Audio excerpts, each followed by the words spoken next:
The overall goal of this procedure is to investigate the role of stereoscopic or three-dimensional cues in the recognition of viewpoint-rotated figures.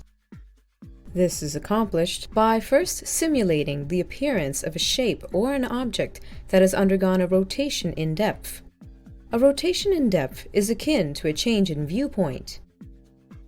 The second step is to present viewpoint-rotated objects to the observer through the mirror stereoscopic device. The viewpoint change presented to the observer can be 2 or 3-dimensional. Next, the experimenter runs the trials to determine an observer's sensitivity to viewpoint change. This experiment is repeated for 2D and 3D stimuli.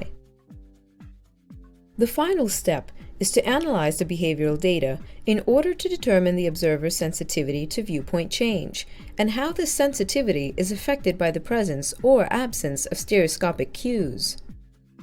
Ultimately, the method is used to show how human observers recognize shapes and objects when they are viewed from a different viewpoint.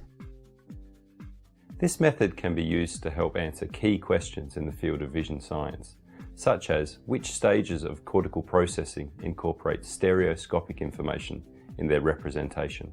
Demonstrating the procedures today will be Shannon Webb, an honours student in my laboratory.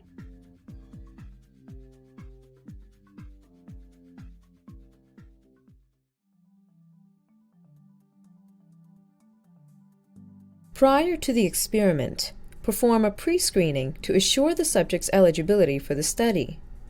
Be sure to ask if he or she has normal or corrected to normal visual acuity via either glasses or